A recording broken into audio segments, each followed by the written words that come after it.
Hey there, and welcome back to my channel. My name is Ian. I'm known as WanderBeard around these parts. And in this video, we're starting a new series on exploring the various towns around the Lake Atitlán here in Guatemala.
Good morning and welcome to San Pedro La Laguna, here surrounding Lake Atitlán. I arrived here yesterday and this is my first stop of several here around the lake, and it's a beautiful little city, I have to say. I think there's a lot of assumption about San Pedro that it's a backpacker slash partier paradise, and I would say the first half is correct. It is definitely a place if you want to come and you're backpacking and looking for some affordable places to stay. However, I have not found that the party atmosphere of the nightlife is quite what has been sort of foretold. It's a nice, quiet, sleepy little town. There's about 12 or 13,000 people here living in this town around the lake. So, San Pedro is a small indigenous town here around the Lake Atitlán region. It is primarily about 90% indigenous population. Its traditional Mayan name of Sun Un Ya has been around for centuries. The town was colonized by the Spaniards in the late 1500s, early 1600s, and now today sits as a very popular tourist stop here along Lake Atitlán. So when the Spanish arrived here in the late 1500s, they brought with them, of course, their religion, and so the majority of the people here today are actually Catholic. So there's that nice church that you saw there in the opening. I'm sitting here in the Parque Central. It goes by another name as well, which I forget at the moment, but there was a sign for it over here. La Puerta Hermosa Parque. And yeah, it's a beautiful green space here at the top of the hill. So I found, since I've been in San Pedro, that there are two very distinct parts to this town. There is the Waterfront area, which has all the Western restaurants, a lot of the backpacker hostels and so forth. But I really recommend coming up the hill to the local, quote-unquote, part of the town, as it's a beautiful space up here. And of course, if I walk over this way just a little bit, there's the church again. And of course, just up here in the distance behind the city is San Pedro Volcano, which is a very popular hiking spot for a lot of tourists when they come to Lake Atitlán. There's, dozens and dozens or hundreds of people every day that climb that mountain. I am not one of them. So this being the first city of the ones I'm going to be checking out around Lake Atitlán, I don't have a lot to compare it to. In some of the research that I've been doing amongst the different cities, I would say, as far as I can tell, everyone is unique. Different cultures, different reasons for being popular, and different aspects of culture that they have really embraced. Here in San Pedro, I have found that there's been a lot of beautiful street art throughout the city. We're going to take a walk down from here. So we're sort of at the top of the hill here now, and we're going to head down toward the water. And I'll show you some of the street art along the way. But it's been absolutely beautiful here. I can't say enough that the temperature here has been great. It's been a nice, like, low to mid 20s sort of every day while I've been here. And then at the nights, it's been nice, like, 10, 12, 13 degrees Celsius overnight. So you don't need air conditioning really, and you don't need heat overnight because it's just a perfect temperature all the time.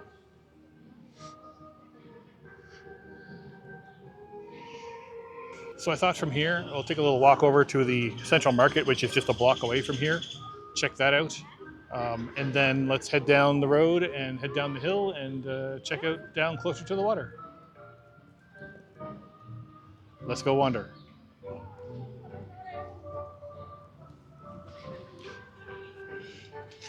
One thing worth noting is that if you need to catch a chicken bus from here in San Pedro, they do stop right here outside the park. So this is where you catch them if you want to go to one of the other towns or other spots. Tuk-tuks are the big thing around here for taxis. My only recommendation is to just be careful when you're asking about the price, because they will try and ding you with a nice fat tourist tax or gringo tax if you prefer. So for example, when I first arrived and took a tuk-tuk up from the waterfront up to my hotel, I paid 30 quetzales, which is like $4. When I weigh that against having to walk up the hill with my bags, I mean, $4 is not a big deal to you or I. However, when I got to the hotel manager was like, no, that should have cost you 5 quetzales, about a sixth the price. So that's just something to keep in mind, is that may happen. But feel free to negotiate, as I think that will work out in your benefit. And yeah, that's just one little thing to keep in mind. So I'm just gonna take a walk up through town here. Quite a bit of construction going on, I have to say. I know that one of the big problems that's been talked about here in Lake Atitlán is the fast growth that's occurring, both with local and expat communities. They're expecting the population here to like double in the next 10 to 15 years in an area that I would say is already overstretched in a lot of different ways.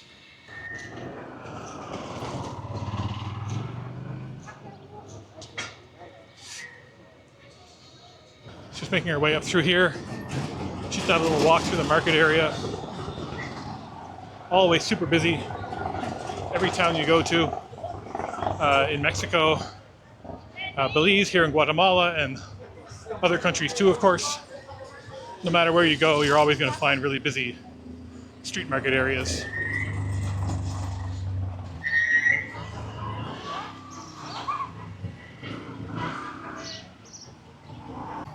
Just shot there some of the street art that I mentioned earlier, and we'll see a lot more of it here as we head down the hill. So one thing I will say to be aware of when you come to Lake Atitlán and almost every town around it is you're going to get a workout, because everything's up on very steep hills.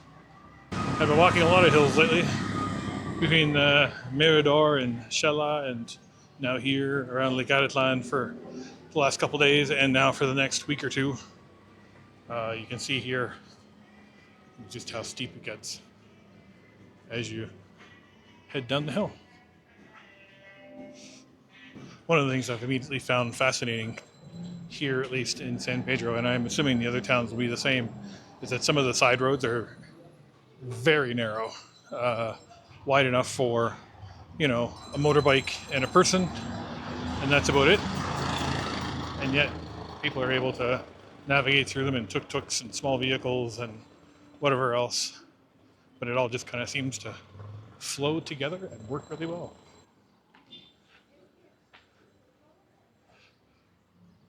This is probably the nicest it's been, I think, since I've arrived.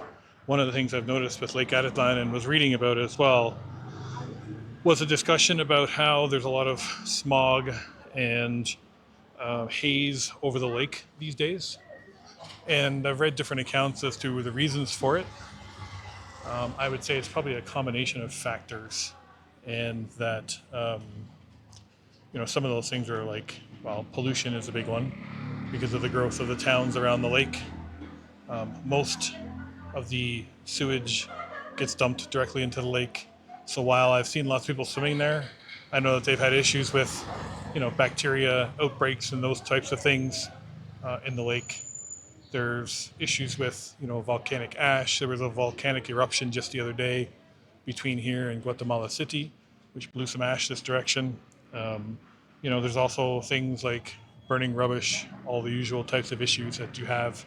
So it's a combination of things, but what ends up happening is that the view over the lake, quite often you will find day and night, is simply too hazy to even see across to the other side.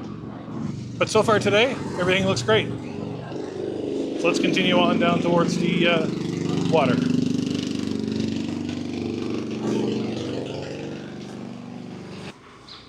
Some more street art there on that building. So there's a shot just briefly, we'll see more of it later, but there's the lake there, and you cannot see Panajachel, which is directly across from us here, because of the haze that kind of sits over the water.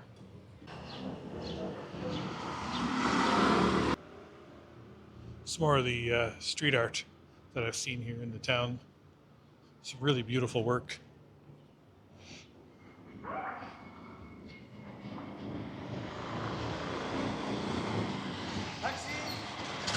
As we're making our way down to the waterfront here, all kinds of construction going on.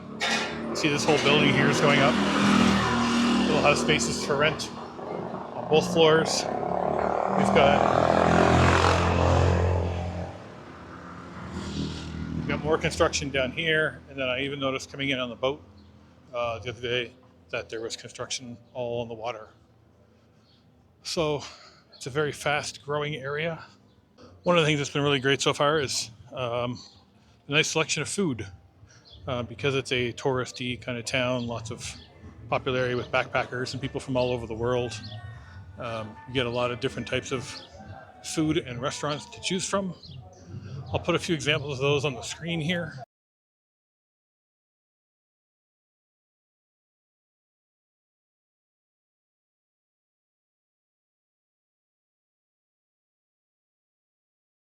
Just come down here to the waterfront. So here's one of the launch points for the boats. This is a different one than where I came in the other day, which is over this way, which we'll walk over to. But there's a beautiful shot of San Pedro volcano here in the background. And there's actually 3 volcanoes on this side of the lake alone. There's San Pedro, and then there's 2 more you can just see over there in the distance. All very popular for walking and hiking. It takes about 3 to 4 hours to get up the hill on the mountains, and it is apparently quite the climb. And by quite the climb, I mean difficult.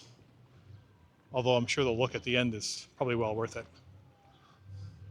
But here we are just down the lakefront. Again, you can see all the boats here and stuff. We're going to take a walk. I don't think I can walk down this way, so I'm going to go back a street and then over. But yeah, you've got all the different towns. You can see some of them right along the water's edge, and then some of them are much higher up in the hills. And they circle all the way around the lake.